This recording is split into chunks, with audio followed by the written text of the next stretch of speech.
ఢిల్లీలోని నెప్సారాయి ప్రాంతం ఉదయం 5 గంటలు. చలికాలం కావడంతో పెద్దగా సందడి లేదు. ఓ ఇంట్లో మాత్రం అలజడి మొదలైంది. ఆ ఇల్లు నేషనల్ లెవెల్ బాక్సర్ అర్జున్ ఇల్లు. ఢిల్లీ తరపున బాక్సర్గా ఫైట్ చేశాడు అర్జున్. 2 సార్లు సిల్వర్ మెడల్ కూడా సాధించాడు. అతని వయసు ఇప్పుడు 20 ఏళ్లు. ఢిల్లీ యూనివర్సిటీలో BA సెకండ్ ఇయర్ చదువుతున్నాడు. ఉదయం నిద్ర లేవగానే దేవుడికి దండం పెట్టేశాడు. బెడ్రూమ్లోని షెల్ఫ్లో ఉన్న మిలిటరీ కత్తి తీసుకున్నాడు. ఆ కత్తి తన తండ్రిది. అర్జున్ తండ్రి రాజేష్ కుమార్ మిలిటరీలో పనిచేసి రిటైర్ అయ్యారు. ఆయనకు ఆ కత్తి ఓ జ్ఞాపకం. ఆ కత్తి చాలా పదునుగా ఉంటుంది. దాన్ని ఎన్నోసార్లు పట్టుకుని చూసిన అనుభవం అర్జున్ది. కానీ తండ్రి మాత్రం దాన్ని టచ్ చేయొద్దని చెప్పేవారు. దాని మీద ఆర్మీ అని రాసుంటుంది. దాన్ని తీసుకుని పక్క గదిలోకి వెళ్ళాడు. తన అక్క 23 ఏళ్ల కవిత గాఢ నిద్రలో ఉంది. వేగంగా ఆమె దగ్గరికి వెళ్ళాడు. తల వరకు దుప్పటి కప్పుకొని ఉంది. ఓసారి మొహం చూశాడు. ఆ తర్వాత వేగంగా పొడవైన కత్తితో మెడలో పొడి చేశాడు. ఆ తర్వాత కత్తిని తీసి దుప్పటితో శుభ్రం చేశాడు. మరోపక్క తన సోదరి రక్తం చిందిస్తూ చేయితో సోదరుడిని పిలుస్తోంది. కానీ అర్జున్ అసలేమీ పట్టించుకోలేదు.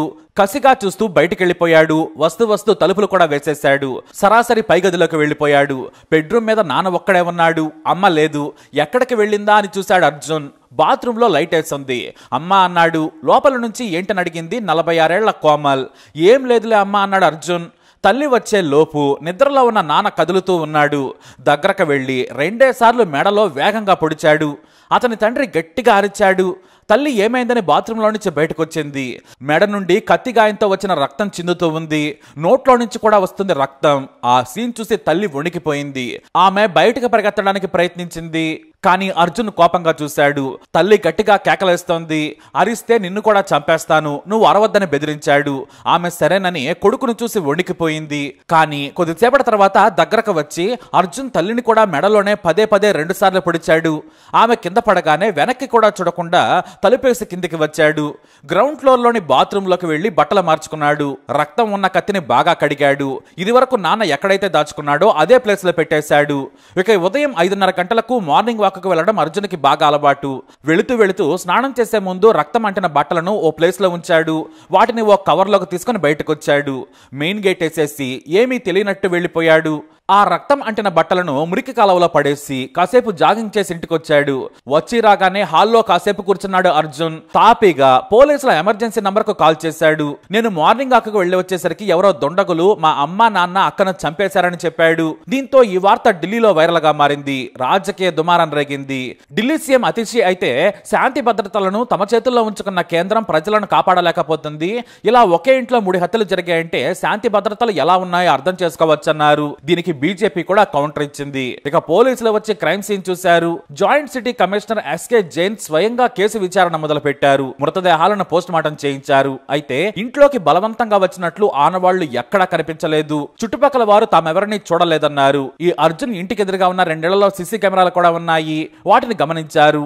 అర్జున్ ఇంట్లోకి ఎవరో వెళ్ళినట్లు ఆనవాళ్లు కూడా కనిపించలేదు. తిరిగి వచ్చినట్లు కూడా వీడియోలో ఏమీ లేదు. ముందు రోజు కూడా ఎవరో వచ్చింది లేదు, పోయింది లేదు. దీంతో పోలీసులు మొదట అనుమానించింది అర్జున్నే.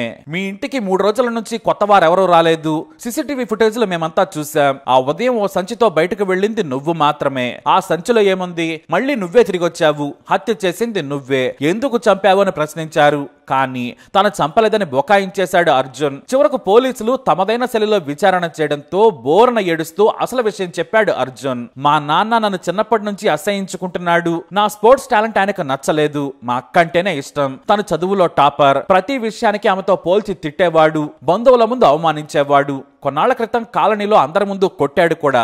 అప్పుడే చంపేయాలి అని నిర్ణయించుకున్నాను. మా అమ్మ అక్క నాన్నలకు నేనంటే అసలు ఇష్టమే లేదు. ఏదో ఓ కారణంతో తిడుతూ ఉంటారు. దీంతో హత్య చేయాలనుకున్నాను. అయితే ఓ నెల క్రితం ఇలానే ఇంట్లో గొడవ జరిగింది. నాకు చదువు రాదని తిట్టాడు నాన్న. మా అక్కకు పెళ్లి చేద్దామనుకుంటున్నామని కూడా చెప్పారు.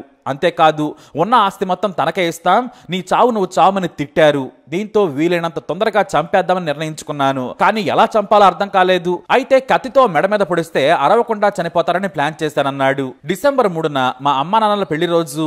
ఎవరికి అనుమానం రాకుండా నేను హుషారుగా ఏర్పాట్లు చేశాను. మా అక్క కూడా బంధువులను ఇన్వైట్ చేసేందుకు ప్లాన్ చేసింది. కేక్ కూడా ఆర్డర్ చేశాం. డెకరేషన్ ఐటమ్స్ తీసుకొస్తానని చెప్పాను. ఆ రోజు అందరం సంతోషంగా రాత్రి సమయంలో గడిపాం. నా మనసులో మాత్రం చంపాలనే పగ ఉంది. కానీ వారికి అనుమానం రాకుండా నేను పెళ్లి రోజు కోసం ఏర్పాట్లు చేశాను. మా అమ్మా నాన్నలకు సర్ప్రైజ్ గిఫ్ట్ ఇస్తానని చెప్పాను. వాళ్ళు కూడా సరేనన్నారు. ఈ గిఫ్ట్ మాత్రం వాళ్ళు అసలు ఎక్స్పెక్ట్ కూడా చేసి ఉండరు. రాత్రి మాట్లాడుకుంటూ ఉన్నాం, ఎవరిని పిలవాలి, వంటలు ఏం చేయాలని చర్చించుకున్నాం. దీంతో రాత్రి ఆలస్యంగా పడుకున్నాం. ఇదే సమయం అనుకున్నాను. తొందరగా పడుకుంటే మా అమ్మ 5 గంటలకే నిద్రలేస్తుంది. కాబట్టి ఆలస్యంగా పడుకుంది కాబట్టి నిద్ర లేవదని ప్లాన్ చేశాను. కావాలనే ప్లాన్ గా వారిని కేక్ కట్ చేయించడానికి లేటుగా నిద్రపోయేలా చేశాను. అన్నీ కూడా నేను అనుకున్నట్టుగానే జరిగాయి. ఆ తర్వాత ఉదయం మొదట అక్కను చంపేశాను. ఆ తర్వాత పైకెళ్లి నాన్నను ముందు చంపాను. అమ్మ ఏడుస్తున్నా వద్దని బ్రతిమలాడినా కూడా నేను హత్య చేశానని ఏడుస్తూ పోలీసులకు చెప్పాడు అర్జున్. మీ నాన్న బలంగా ఉంటాడు కదా, నీకు ధైర్యం ఎలా వచ్చిందంటే కూడా ప్లాన్ చేశానన్నాడు దుర్మార్గుడు. మా అక్కను ముందే చంపితే వాళ్ళను చంపడం సులభం, ఎందుకంటే మా అక్క కిందే ఉంటుంది. ముందు శబ్దం రాకుండా చంపేసి వెళితే వాళ్ళు కిందికి రారు. అందుకే చాలా నిశ్శబ్దంగా అక్కను చంపేశాను. అక్కను ముందు చంపితేనే నాన్నను చంపడం సులభం. కానీ మా నాన్న చాలా బలంగా ఉంటాడు, అందుకే నాన్నను నిద్ర లేవక ముందే చంపేశాను అని చాలా క్లియర్ గా క్రైమ్ థ్రిల్లర్ ను తలపించేలా పోసగుచ్చినట్లు చెప్పాడు అర్జున్. అంతేకాదు తాను చెప్పిన మాటలు నమ్మాలని పోలీసులకు ఫిర్యాదు చేయగానే తన మేనమామకు కూడా కాల్ చేసి పిలిపించాడు. అలా కన్న కొడుకే కాలాయముడిలా కుటుంబం మొత్తం మీద పగ తీర్చుకున్నాడు. ఒకే ఇంట్లో ట్రిపుల్ మర్డర్ అంటూ 3 రోజుల పాటు ఢిల్లీ రాజకీయాలను ఊపేసింది ఈ వార్త. కానీ చివరకు కన్న కొడుకే చంపాడని తెలిసి పోలీసులే షాక్ అయిపోయారు. ఉదయాన్నే వారి పెళ్లి రోజు సంతోషంగా నిద్రలేద్దామనుకున్నారు. కానీ కసాయి కొడుకు చంపేసి ఇప్పుడు జైల్లో ఉన్నాడు. మరి ఇలాంటి వాడికి ఎలాంటి శిక్ష పడాలి? మీ అభిప్రాయాన్ని కమెంట్ ద్వారా తెలియజేయండి. ఈ వీడియో అప్డేట్స్ కోసం మై ఛానల్ ఫాలో అవ్వండి, అలాగే తప్పకుండా సబ్స్క్రైబ్ చేసుకోండి. इसके पुत्र जो कॉलर कंप्लेनेंट है अर्जुन, उससे भी हमने बातचीत की, पूरे मामले को समझा कि आपको कब गए कब आए। तो धीरे धीरे जैसे जैसे इससे पूछताछ होती रही, उससे इसके स्टेटमेंट में काफ़ी कंट्रडिक्शन मिली और जो ज़मीनी सबूत थे वो इशारा कर रहे थे कि इसमें कंप्लेनेंट अर्जुन ही संदिग्ध है। इसकी हाथ पर भी कुछ फ्रेश इंजरी मार्क्स थे जिसको ये एक्सप्लेन नहीं कर पा रहा था, और इसकी सुबह की मूवमेंट के बारे में जब बातचीत की गई तो वो भी वो प्रॉपरली एक्सप्लेन नहीं कर पाया। तो इसके मद्देनज़र जब इससे और गहनता से बातचीत की गई तो इसने कन्फेस किया कि इस तीनों हत्या के पीछे इसी का हाथ है और इसी ने ये तीनों हत्याएं की हैं। मोटिव क्या था सर इसका? इसके अनुसार जो ये फैमिली में उपेक्षित महसूस करता था, परिवार में छोटा बेटा था, बट परिवार में इसको उसका स्नेह नहीं मिलता था। इसकी बहन बड़ी जो पढ़ाई में अच्छी थी उसको परिवार ज़्यादा लाइक करता था, और इसके पिता इसके साथ थोड़ी बदतमीजी और मिसबिहेव करते थे।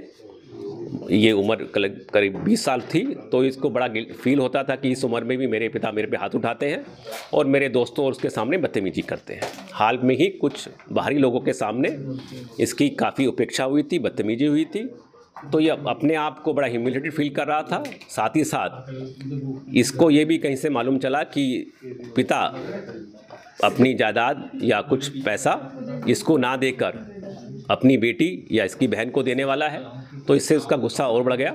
तो इसी गुस्से के अंदर इसने ये हत्या करने का ठाना।